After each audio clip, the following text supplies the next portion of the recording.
Ó Senhor, abençoa os teus servos fiéis, mensageiros de tua paz, semeadores de tua esperança. Onde haja sombras de dor, acende-lhes a lâmpada da alegria. Onde domine o mal, ameaçando a obra do bem, abre-lhes a porta oculta de tua misericórdia.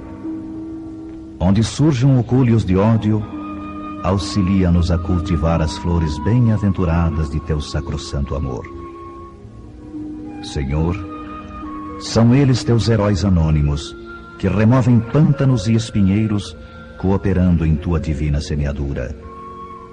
Concede-lhes os júbilos interiores da claridade sagrada em que se banham as almas redimidas. Unge-lhes o coração com a harmonia celeste que reservas ao ouvido santificado. Descortina-lhes as visões gloriosas que guardas para os olhos dos justos. Condecora-lhes o peito com a estrela da virtude leal. Enche-lhes as mãos de dádivas benditas, para que repartam em teu nome a lei do bem, a luz da perfeição, o alimento do amor, a veste da sabedoria, a alegria da paz, a força da fé, o influxo da coragem, a graça da esperança, o remédio retificador. Ó Senhor, inspiração de nossas vidas, mestre de nossos corações, refúgio dos séculos terrestres, faze brilhar teus divinos lauréis e teus eternos dons na fronte lúcida dos bons, os teus servos fiéis. A reencarnação fortalece os laços de família, enquanto que o princípio da existência única os desfaz. Essa passagem você encontra no capítulo 4, itens 18 a 23 do Evangelho. Acompanhe a narração a seguir. Item 18. Algumas pessoas pensam que os laços de família são destruídos pela reencarnação. Ao contrário, eles são fortalecidos e estreitados. O princípio de que se vive uma única vez é que destrói os laços de família. No espaço, os espíritos formam grupos ou famílias que se unem pela afeição, simpatia e pela semelhança de tendências. Sentem-se felizes por estarem juntos e procuram-se uns aos outros. A encarnação apenas separa os espíritos momentaneamente, pois quando retornam ao mundo espiritual, eles se reencontram como se fossem amigos que acabassem de chegar de uma viagem. Muitas vezes, os espíritos ligados por afeições ou simpatias partem juntos para uma encarnação. Reúnem-se numa mesma família ou no mesmo círculo de amizades, onde trabalham pela sua evolução. Se uns reencarnam e outros não, nem por isso deixam de estar unidos pelo pensamento. Os que estão livres ajudam os que estão encarnados, e os mais adiantados procuram auxiliar os retardatários a progredir. Após cada existência, todos terão dado um passo a mais na busca do aperfeiçoamento, pois à medida que se depuram, o afeto entre eles aumenta. O egoísmo e as paixões diminuem à medida que se afastam da matéria. Assim, os espíritos podem percorrer um número ilimitado de existências corpóreas, sem que o carinho que sentem uns pelos outros sofra qualquer interferência. Está se tratando aqui da afeição espiritual, que, por ser verdadeira, é a única que sobrevive à destruição do corpo. Os seres que se unem na Terra somente pelos interesses materiais não têm nenhum motivo para se procurarem no mundo dos espíritos, uma vez que o interesse entre eles desaparece com a morte do corpo. Somente as afeições espirituais são duráveis. As afeições carnais se extinguem com a causa que lhes deu origem, e essa causa não existe mais no mundo dos espíritos, enquanto que a alma continua existindo. As pessoas que se ligam somente por interesses materiais pouco ou nada representam umas para as outras, e a morte vai separá-las tanto na terra como no céu. Item 19. A união e a afeição que existem entre os parentes são os indicativos da simpatia anterior que os aproximou. Disse que uma pessoa não é da família quando seu caráter, seus gostos e suas inclinações não têm nenhuma afinidade com seus parentes. Ao dizer isso, está se anunciando uma verdade maior do que se imagina. Deus permite essas encarnações de espíritos antipáticos ou estranhos nas famílias com um duplo objetivo: O primeiro é para que o espírito estranho sirva de prova para aqueles que precisam conviver com ele. O segundo é para que ele encontre na família que o recebeu um meio para adiantar-se. Os maus melhoram-se pouco a pouco, convivendo com os bons e pelos cuidados que deles recebem.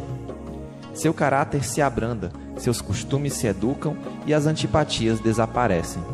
É desse modo que se estabelece a união entre as diferentes categorias de espíritos, assim como se estabelece na Terra a união entre as diferentes raças e povos. Item 20.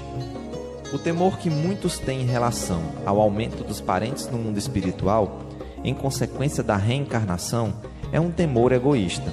Aqueles que pensam dessa maneira provam que ainda não possuem um amor suficientemente desenvolvido para abranger um grande número de pessoas.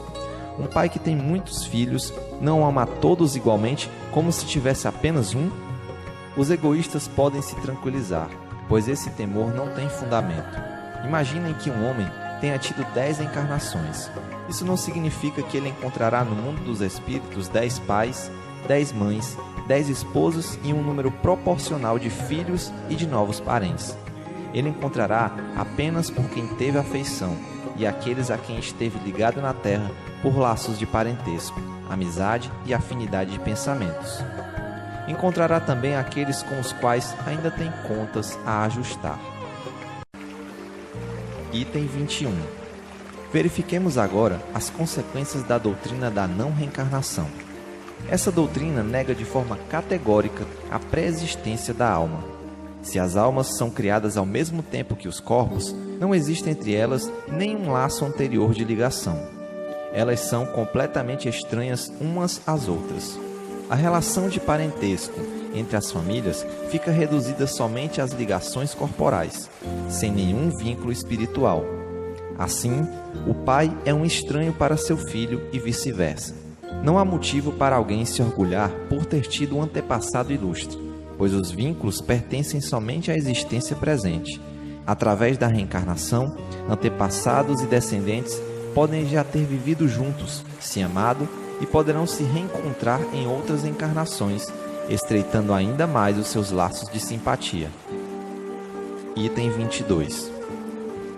Isso em relação ao passado. Quanto ao futuro, de acordo com um dos dogmas fundamentais que não aceita a reencarnação, o destino das almas estaria irrevogavelmente fixado após uma única existência. A fixação definitiva do destino da alma implica na interrupção de todo o progresso, pois aquele que está parado não está progredindo. Quando há progresso, não se pode dizer que o destino da alma está definido, uma vez que ele dependerá desse progresso. Se a alma teve uma vida boa, ela irá para o céu. Se teve uma vida má, ela irá para o inferno eterno. Assim, as almas ficam separadas para sempre e sem a esperança de algum dia se reencontrarem.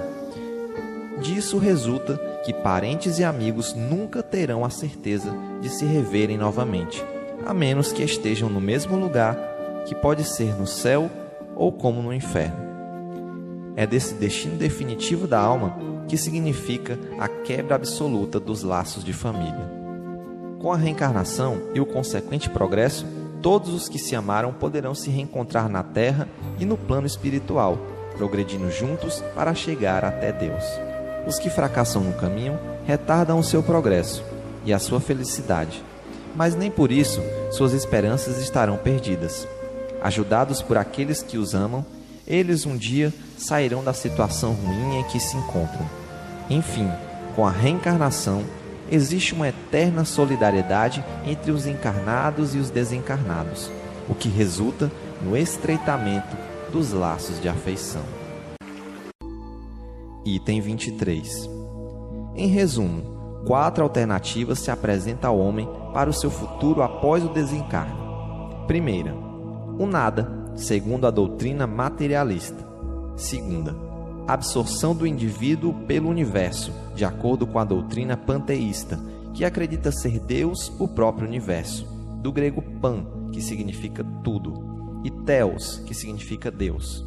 Terceira, a conservação da individualidade com a fixação definitiva do destino da alma, de acordo com a doutrina da Igreja Romana. Quarta, a conservação da individualidade, com a alma podendo progredir eternamente a cada reencarnação, conforme ensina a doutrina espírita. Pelas duas primeiras alternativas, os laços de família são rompidos após a morte e não existe nenhuma esperança de reencontro. Com a terceira alternativa, existe a chance das almas se reencontrarem, desde que estejam no mesmo lugar, que tanto pode ser o inferno como o paraíso. Pelo princípio da reencarnação, os espíritos vão progredindo a cada nova existência. Para aqueles que se amaram, existe a certeza de que as relações continuam após a morte do corpo, e é isso que constitui os verdadeiros laços de família. Olá, amigos do grupo de estudos do Evangelho segundo o Espiritismo. Eu estou de volta e essa foi a terceira e última parte do nosso estudo sobre reencarnação e laços de família. De acordo com o Espiritismo, que é uma doutrina clara e objetiva, que não nos esconde nada, que procura revelar os mistérios para que todos possam entender, que é considerada a terceira revelação de Deus para a humanidade. A primeira seria Moisés, a segunda Jesus Cristo, e a terceira seria o Espiritismo. Através dessa doutrina maravilhosa, nós podemos ter a esperança e a consolação para as nossas almas a respeito da vida futura, a respeito da sobrevivência da consciência, ou seja, do espírito, após a morte do corpo físico. De acordo com a doutrina, Deus criou os espíritos simples e ignorantes. E então, através do mecanismo da reencarnação, de uma existência após a outra, o espírito ele vai se elevando, ele vai se aperfeiçoando através das experiências que vivencia, evoluindo em inteligência, evoluindo em compreensão, em consciência, evoluindo em moral, pouco a pouco, encarnação após encarnação. Se o espírito continuasse apenas no mundo espiritual e não viesse a reencarnar, ele não progrediria porque não teria que passar por situações que somente na existência carnal é possível. Nessa leitura fica bem claro que os verdadeiros laços de família são os laços de afeição espiritual, ou seja, de simpatia, que existe mutuamente entre as pessoas, ou seja, entre os espíritos encarnados. E essa afeição e simpatia, ela é eterna, e através da reencarnação é possível conservar isso. Deus, sendo soberanamente justo, bom e misericordioso, não poderia permitir que os laços de afeição que existem entre seus filhos fossem perdidos simplesmente. Nessa terceira parte do vídeo, nós vimos a consequência das doutrinas materialista, panteísta, da Igreja Romana. Essas três doutrinas, elas entram em contradição total com o amor de Deus. Que Deus seria este que iria jogar o seu próprio filho no inferno, onde existe fogo, onde existe sofrimento, para a eternidade? Eu acho que essa ideia ela é totalmente distorcida à essência de Deus. Porque nós sabemos que aquele que criou tudo que existe, o universo, a terra, que é esse paraíso maravilhoso, que nos deu a vida, que nos deu condições de viver e que nos permite evoluir e crescer, separar as famílias e assim se perder essa ligação que existe, não faz o menor sentido, não é verdade? Então essa mensagem ela traz um alívio e uma paz no espírito de quem consegue compreender, de quem consegue aceitar que a reencarnação é uma grande bênção que Deus nos dá. Porque assim, além de crescer, de evoluir e de nos tornarmos melhores a cada existência, ainda podemos nos reencontrar e viver novamente juntos com aqueles que amamos. E isso é realmente prece final para encerrar o Evangelho no Lar. Agradecemos aos bons espíritos que estiveram conosco.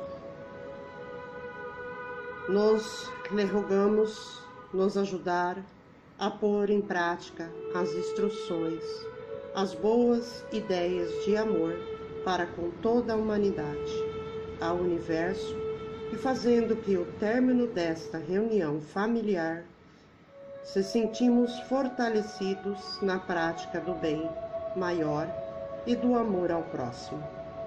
Desejamos igualmente que essa divina instrução sejam proveitadoras para espíritos sofredores, ignorantes ou viciosos que puderam assistir essa reunião de amor. Que aceitem a libertação e sigam o caminho ao plano de luz e para os quais pedimos a misericórdia de Deus. Obrigada ao Mestre Meigo Jesus por interceder por este lar, por cada um que aqui habita e tudo em sua volta. Que os anjos guardiões estejam amparando e cuidando de todos, dando discernimento do amor divino. Muito obrigado aos irmãos de luz. Que assim seja e sempre será. Energia positiva hoje e sempre.